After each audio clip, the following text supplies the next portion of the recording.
Hi hello அனைவருக்கும் வணக்கம். நான் உங்கள் ராமச்சந்திரன். இது உங்கள் ராம்சன் அகாடமி. நண்பர்களே, நம்ம ஏற்கனவே பார்த்தோன்னா ஒரு வீடியோ பார்த்தோங்க. சைக்காலஜியில் இருக்கக்கூடிய கோட்பாடுகளும் அது சொன்ன அறிஞர்களும் பார்த்துருந்தோம். இந்த வீடியோவில் நம்ம பார்க்க போகிறது பார்த்தோன்னா அப்படி சொல்லி சைக்காலஜியில் இருக்கக்கூடிய முக்கியமான கூற்றுகளும் அதை சொன்ன உளவியல் அறிஞர்கள் யார் அப்படின்றத அந்த வீடியோவில் நம்ம பார்க்க போகிறோம். ஸோ வாங்க வீடியோக்குள்ள போகலாம். ஓகேங்களா? ஒரு 50 இருக்குங்க. மிக மிக முக்கியமான ஒரு 50 நம்ம எடுத்திருக்கோம்.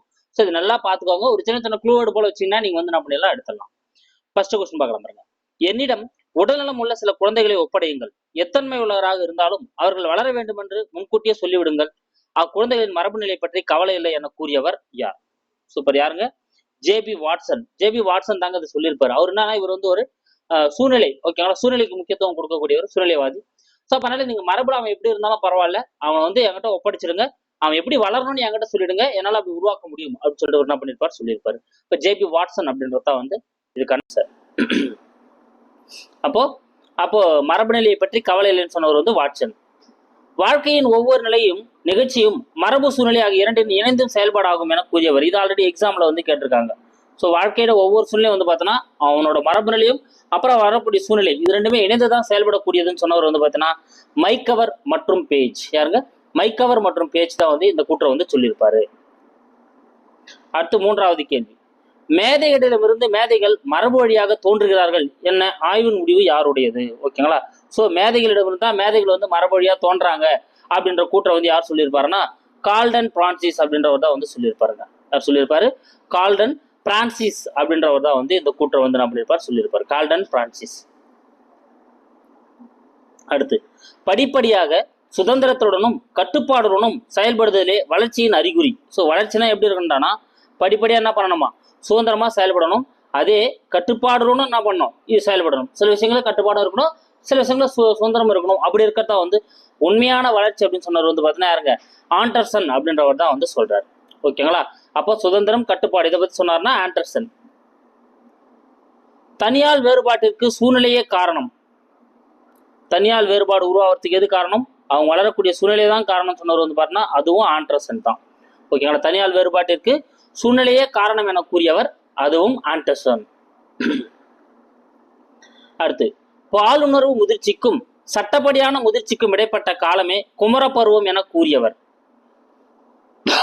ரொம்ப முக்கியமான கூற்றுங்க. பாலுணர்வு முதிர்ச்சிக்கும் சட்டப்படியான முதிர்ச்சிக்கும் இடைப்பட்ட காலமே குமரப்பருவம் என சொன்னவர் யாருங்க? ஹார்லாக். ஓகேங்களா? ஹார்லாக் அப்படின்றவர் தான் அந்த கூற்றை சொல்றாரு. பாலுணர்வு முதிர்ச்சிக்கும் சட்டப்படியான முதிர்ச்சிக்கும் ஒரு இடைப்பட்ட காலம். இது ரொம்ப முக்கியமானது. இது ஆல்ரெடி எக்ஸாம்ல 2-3 டைம் கேட்டிருக்காங்க. Very very important. குமரப்பருவத்தை புயலும் மழையும் நிறைந்த பருவம் என்றும் சிக்கலான அமைதியற்ற பருவம் என கூறியவர். ரொம்ப முக்கியங்க. புயலும் அமைதியும் நிறைந்த பருவம், சிக்கலான அமைதியற்ற பருவம் என கூறியவர் யாருன்னா ஸ்டான்லி ஹால். ஓகேங்களா? ஸோ குமரப்பருவத்தை பத்தி நிறைய கூற்றுகள் இவர் சொல்லியிருப்பாரு. Stanley hall.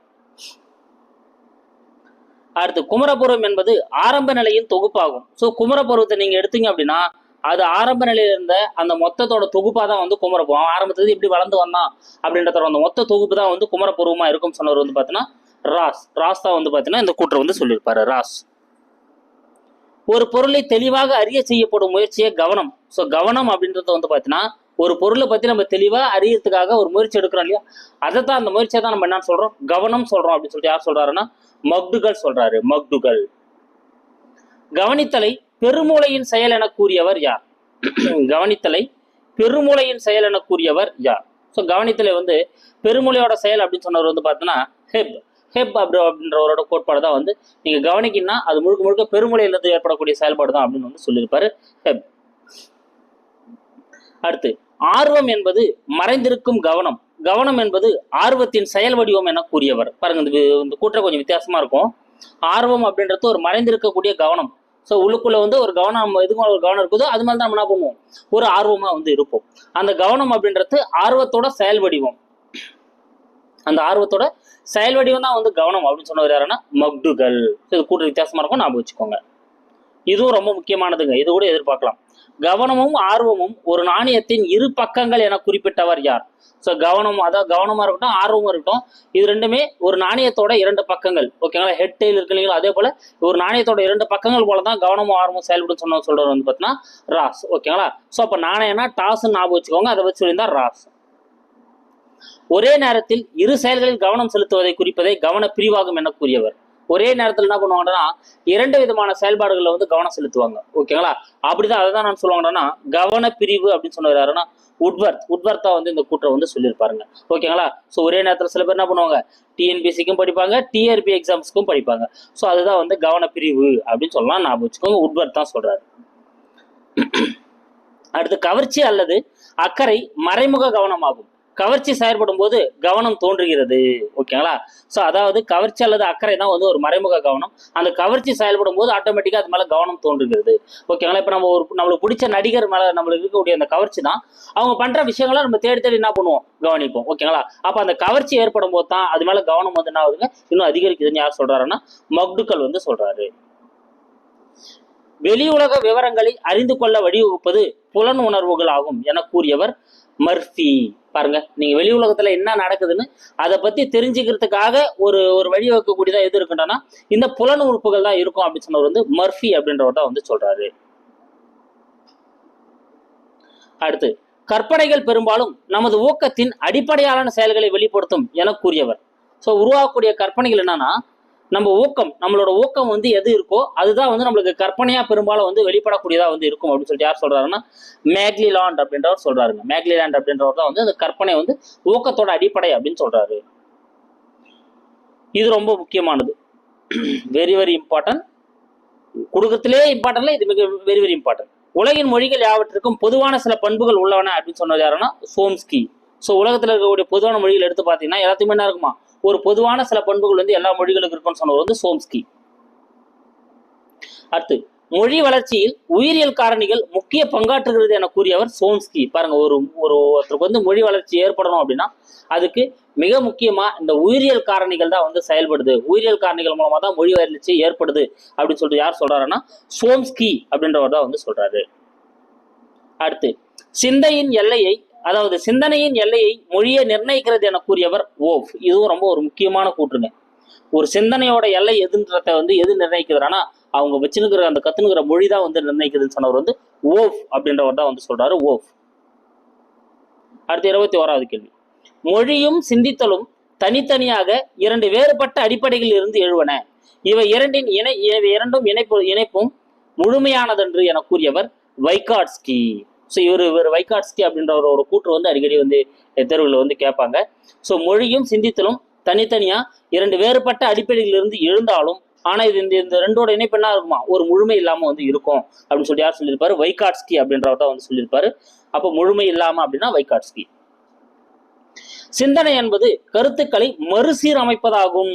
பாருங்க, மறுசீரமைக்கும், கோலஸ்னிக்.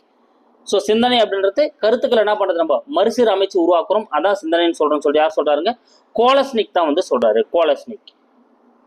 அடுத்து 23வது கேள்வி. சிந்தனை என்பது ஒரு பிரச்சனையை தீர்த்தலுக்கான மன ஆராய்ச்சி என கூறியவர். ஸோ சிந்தனைனா என்னன்னா நம்மளுக்கு முன்னால ஒரு பிரச்சனை இருக்குது, அதை தீர்க்கறதுக்காக நம்ம ஏற்படுத்தக்கூடிய ஒரு மன ஆராய்ச்சி தான் அப்படின்னு சொன்னவர் யாருன்னா உட்வர்த். யாருங்க, உட்வர்த் தான் வந்து அதை குறிப்பிடுறாரு, உட்வர்த். அடுத்து 24வது கேள்வி. சிந்தனை என்பது அறிவாற்றல் சார்ந்த மனநிலை. சிந்தனை அப்படின்றது என்னதுங்க, அறிவாற்றல் சார்ந்த மனநிலை அப்படின்னு சொன்னவர் வந்து பார்த்தீங்கன்னா ராஸ். சிந்தனை என்பது அறிவாற்றல் சார்ந்த மனநிலை என்று சொன்னவர் வந்து ராஸ். பகுத்தறிவு சிந்தனையானது குழந்தைகளிடமிருந்து 2 வழிகளில் தோன்றுகிறது என கூறியவர் பியாஜே. ஸோ ரொம்ப முக்கியமான பியாஜே சார்ந்த கூற்றுகளும் கேட்பாங்க. ஸோ பகுத்தறிவு சிந்தனை எடுத்து பார்த்தீங்கன்னா ஒரு குழந்தைகிட்ட இருந்து 2 வழிகளை தோன்றக்கூடியதா வந்து இருக்கும் சொன்னவர் வந்து பியாஜே. அடுத்து பாருங்க, ஒரு இலக்கினை அடைய முயலும் ஒருவனுக்கு அவ்விலக்கை அடைய முடியாதபடி சில தடைகள் குறுக்கிட்டால் ஒரு புதிர் அல்லது பிரச்சனையை அவன் எதிர்கொள்ள நோக்கி உள்ளது என கூறியவர் ஸ்கின்னர். ஏதோ ஒரு இலக்கை நோக்கி நம்ம ஓடிட்டு இருக்கோம், அந்த இலக்கை நம்ம போய் அடைய முடியாத மாதிரி நமக்கு என்ன பண்ணும், சில பிரச்சனைகள்லாம் வரும். அப்படி வரக்கூடியதான் நம்ம என்ன சொல்றோம், புதிர்களோ பல பிரச்சனைகளோ எதிர்நோக்கி உள்ளதுன்னு சொல்லிட்டு சொன்னவர் யாருன்னா ஸ்கின்னர் அப்படின்றவர் தான் வந்து சொல்றாரு. நமது கற்பனைகள் பெரும்பாலும் நமது ஊக்கத்தின் அடிப்படையிலான செயல்களே. இது நம்ம மேலே பார்த்துட்டோம், ரிப்பீட்டட் கூற்று தான். ஸோ அப்போ இது ரொம்ப ரொம்ப இம்பார்ட்டன்ட். மெக்லிலாண்ட் அப்படின்றவர் தான் வந்து சொல்றாரு, நமது கற்பனைகள் வந்து பெரும்பாலும் நம்ம உள்ள இருக்கக்கூடிய அந்த ஊக்கத்தோட அந்த அடிப்படையிலான செயல்களாக தான் வந்து இருக்கும். அடுத்து 28வது கேள்வி. சமூக வளர்ச்சி என்பது ஒருவன் தன்னுடனும் மற்றவர்களுடனும் நல்லுறவை பெறுவதற்கான திறனை அதிகரிப்பதாகும் என கூறியவர் சோரன்சன். இது ரொம்ப முக்கியமான ஒரு கூற்றுங்க. இப்ப இருக்கிற சூழ்நிலை இந்த மாதிரி கூற்றுகள் கேட்கறதுக்கான வாய்ப்புகள் அதிகம்.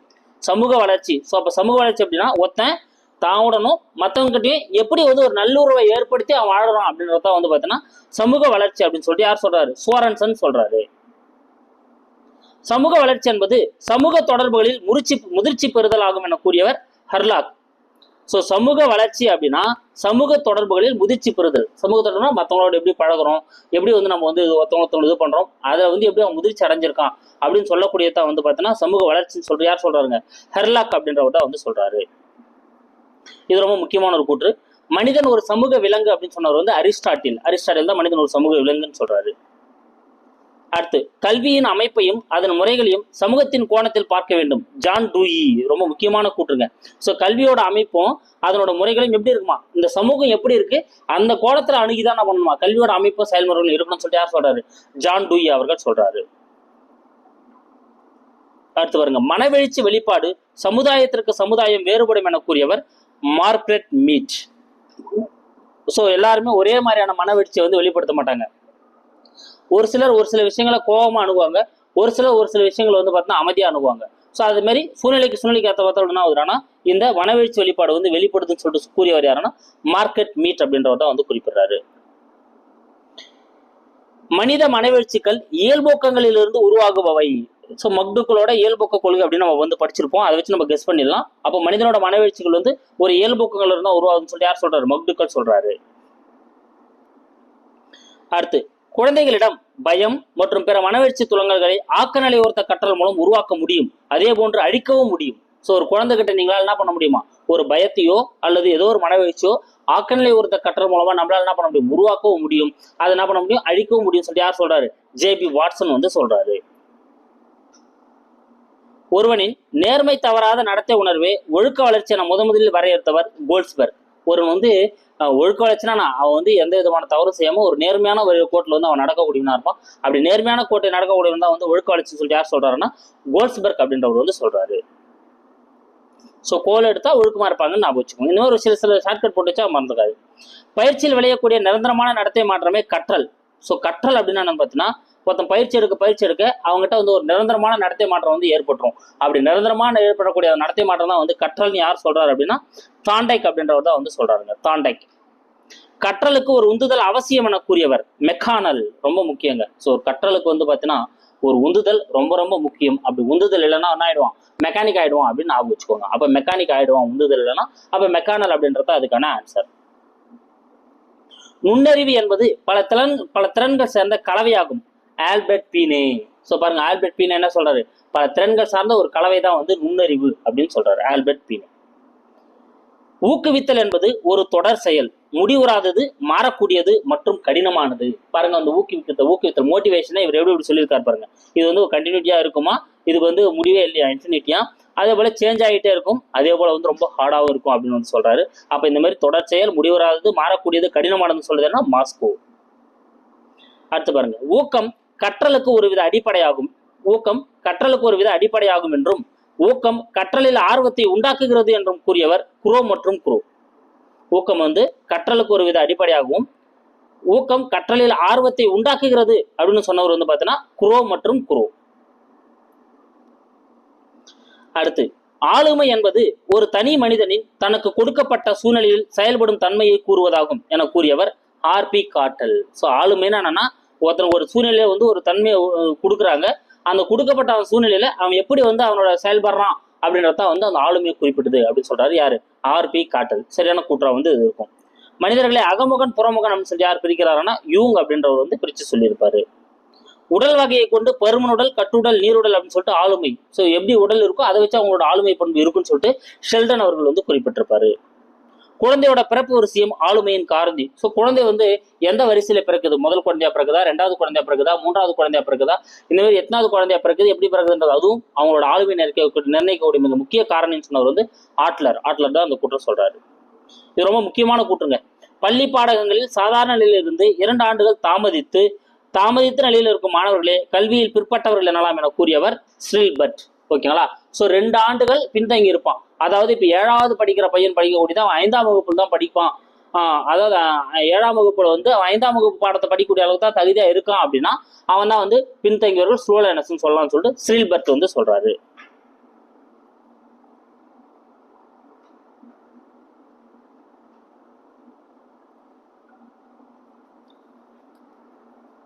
அடுத்து இது வந்து பழசு, அது விட்டுருங்க. மறதி என்பது நினைவறுத்தலில் ஏற்படும் தோல்வி என கூறியவர் சிக்மண்ட் ஃப்ராய்டு. ஓகேங்களா, ரொம்ப முக்கியமான கூட்டுருங்க. மறதி அப்படின்னா என்னன்னா நினைவிருத்தல் ஏற்படக்கூடிய ஒரு மறதி தான் அப்படின்னு சொன்னவர் வந்து சிக்மண்ட் ஃப்ராய்டு. ஆல்ரெடி எக்ஸாம்ல கேட்டிருக்காங்க. அடைவூக்கம் சூழ்நிலையின் பாதிப்பால் தோன்றுகிறது. ஸோ அதனோட அடைவூக்கம் வந்து பார்த்தீங்கன்னா அவன் சூழ்நிலையால பாதிக்கப்படுறப்பதான் வந்து பார்த்தீங்கன்னா அவனுக்குள்ள தோன்றக்கூடியதாக வந்து இருக்குன்னு சொன்னவர் வந்து மக்டுகல். இது ரொம்ப முக்கியமானதுங்க. குமரப்பருவம் மனக்குமரலும் கொந்தளிப்பும் நிறைந்த பருவம் சொன்னவர் வந்து ஸ்டால்னி ஹால். நான் எப்போ சொன்ன குமரப்பருவத்தை பத்தி ஒரு நிறைய கூட்டு சொல்லியிருப்பாரு. ஸோ மனக்குமரலும் கொந்தளிப்பும் நிறைந்த பருவம் சொன்னவர் வந்து ஸ்டால்னி ஹால். குழந்தை பருவம் போட்டிக்குரிய பருவம் என கூறியவர் கில்பாட்ரிக். ஸோ கில்பாட்ரிக் என்ன பண்றாருங்க, குழந்தை பருவத்தை இது வந்து ஒரு போட்டிக்குரிய பருவம் அப்படின்னு சொல்லிட்டு வந்து குறிப்பிடுறாரு. ஓகேங்களா. ஸோ கைஸ், வெற்றிகரமாக ஒரு முக்கியமான 50 கூற்றுகளும் அதனோட முக்கியமான உளவியல் அறிஞர்களும் வந்து உங்களுக்கு கொடுத்துருக்கோம். ஸோ ஒரு கிளான்ஸ் அப்படியே பார்த்துக்கோங்க. ஆப்ஷன் வச்சு நீங்க என்ன பண்ண முடியும், எடுத்துட முடியும். ஓகேங்களா. ஸோ அடுத்து நம்ம சைக்காலஜியில் வந்து பார்த்தோன்னா மிக முக்கியமான ஒரு டாபிக் வந்து போடப்படும். அதாவது எக்ஸாம்பிள் வந்து பார்த்தோன்னா நம்பர்ஸ், அதாவது காக்னேவோட படிநிலை கோட்பாடு எத்தனை, மாஸ்லோவோட அந்த தேவைகள் கோட்பாடு எத்தனை, இந்த மாதிரி பியாஜாவோட அந்த வளர்ச்சி படிநிலைகள் எத்தனை, அதுன்னு சொல்லிட்டு எத்தனை நம்பர்ஸ் வரக்கூடியதாக இருக்கும். அது ஃபுல்லாக ஒரு வீடியோ வந்து உங்களுக்கு அடுத்து நம்ம கொடுக்க போகிறோம். கண்டிப்பாக அதில் வந்து 1 or 2 கொஸ்டின்ஸ் எல்லா எக்ஸாம்லையும் வந்துட்டு இருக்கும். ஓகேங்களா. So thank you guys. இதே போல அடுத்த வீடியோவில் வந்து நான் உங்களுக்கு சந்திக்கிறேன்.